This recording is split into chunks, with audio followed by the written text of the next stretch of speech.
existem... O futebol, ele... Embora ele aglutinasse as massas, as elites não gostavam de futebol e o acesso, por exemplo, a negros era muito difícil. Não, era muito complicado e alguns times não aceitavam.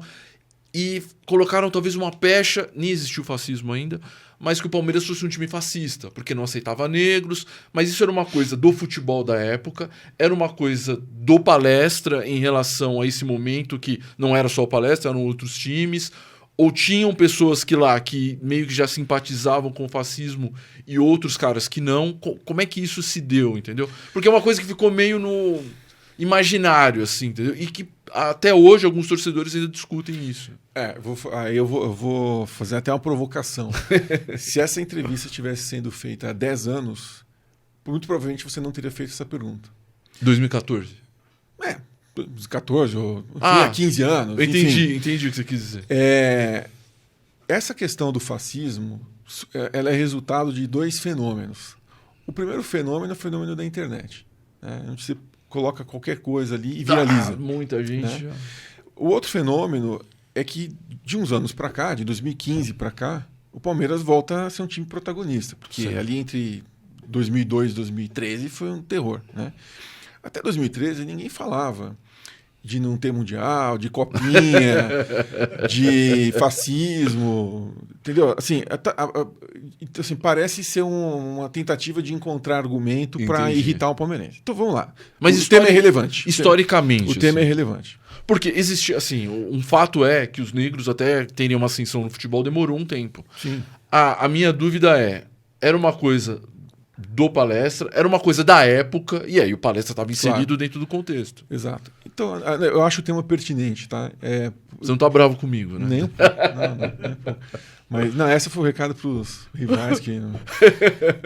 pode mandar só te usei como mensageiro. Entendi. É pertinente porque o mundo, de um modo geral, vem vivendo um momento meio revisionista, né? A história está em movimento. A história está sempre em movimento, né? Aliás, eu estou relendo, né, os livros do Laurentino Gomes sobre a escravidão.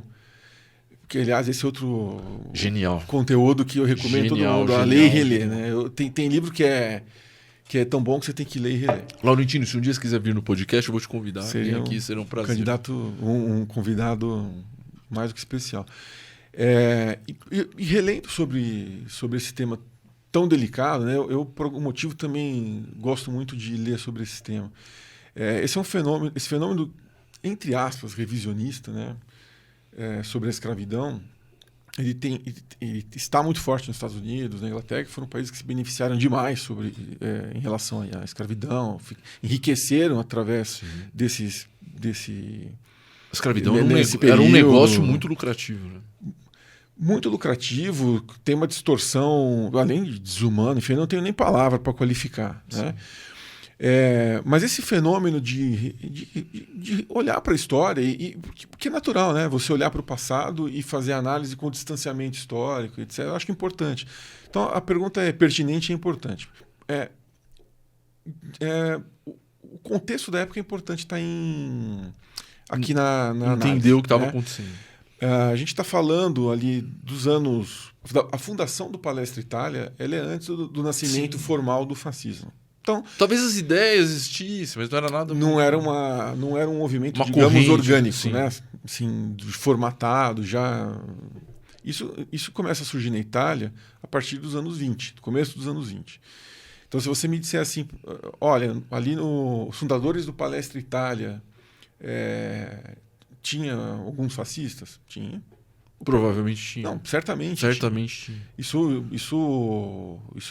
Eu não torturo a história, né? Entendi. Certamente tinha.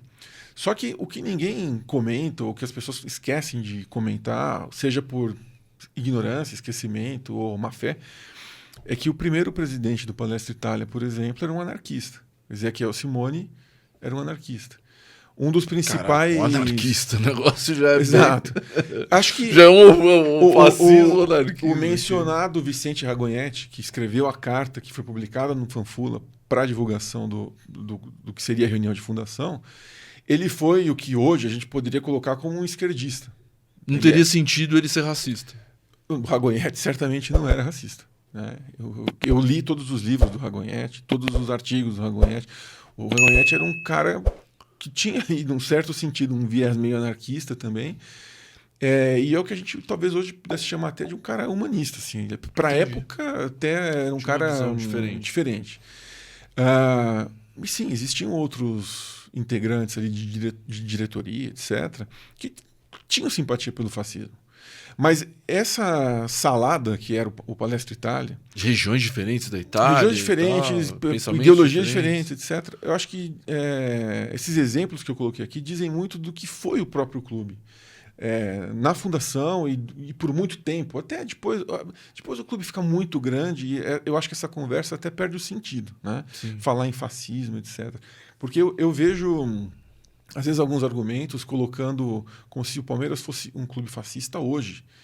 Isso é muito injusto, né?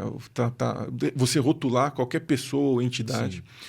Porque não você dizer assim, um clube ou uma entidade, etc., é fascista, é nazista, ou o que seja... Você colocar um rótulo ali. Rotular é meio burro até, porque um clube de futebol ele é composto por pessoas. As pessoas são muito distintas. Um partido político é muito distinto. Na sua entre casa, seus você tem muitas diferenças. Onde, em tese, você tem uma ideologia ali para seguir. Dentro de um partido político, as pessoas pensam diferente sobre diferentes temas. Então, objetivamente, o Palestra Itália não foi fundado com viés fascista, nunca foi um clube fascista, nunca pregou ideologias fascistas, nada, nunca. Não há... subsídio para falar sobre isso. Um ou outro integrante da fundação ou da diretoria, sim, flertavam. E é meio natural até esperar que isso acontecesse. Sim, pela proximidade, né? Eles tinham aquela época, distantes da Itália, a Itália passa a ser uma espécie de... eles se recuperam da crise econômica com a bandeira do fascismo. Então é natural até que alguns se identificassem com isso. E você acha que essa questão de não aceitar negros era uma questão da época dos times de futebol? Então, a questão do negro ela é usada às vezes para justificar o que se tenta hoje colocar essa pecha de fascismo. O Palestra Itália foi ter atletas negros nos anos 30. Depois, por exemplo, do Corinthians, que tem uma origem... eu não vou dizer popular, porque esse é outro equívoco que eu acho que alguns historiadores, jornalistas cometem. O Palestra Itália também era um clube popular. A diferença é que o Corinthians não tinha a vocação para ser o clube de uma colônia. Né? O Corinthians tinha de tudo. Né? Tinha espanhóis, árabes, italianos e tal. Porém, antes disso, o Palmeiras teve atletas em outras modalidades que eram negros. Mas isso é legal você falar, porque, exato, porque o que todo mundo coloca assim, não, os negros não podiam entrar no Palestra e tal. O Palestra Itália, quando surge, aos primeiros anos ali, a gente teve o futebol como carro-chefe, mas existiam muitos outros esportes, alguns até meio elitistas para os olhares atletismo, de assim. Mas o Palestra Itália é um dos fundadores da Federação Paulista de Basquete. Foi muitas vezes campeão ali nos anos 20 e 30 de basquete. Tem tradição. Tinha muita tradição no basquete. Infelizmente, a categoria foi descontinuada. Uma pena. Mas o Palmeiras teve atletas negros no atletismo, por exemplo. Né? No basquete. Isso mas o mais importante sobre isso é que... por que não haviam outros negros no futebol, etc.? Basicamente porque até 42, 45, não podia. Se você pegar as escalações... Não havia uma regra contra... Não tinha regra nenhuma contra isso. 90% dos jogadores do Palestra Itália até a Segunda Guerra Mundial eram italianos ou tinham origem italiana, porque era um clube de italianos. Apenas e tão somente por conta disso.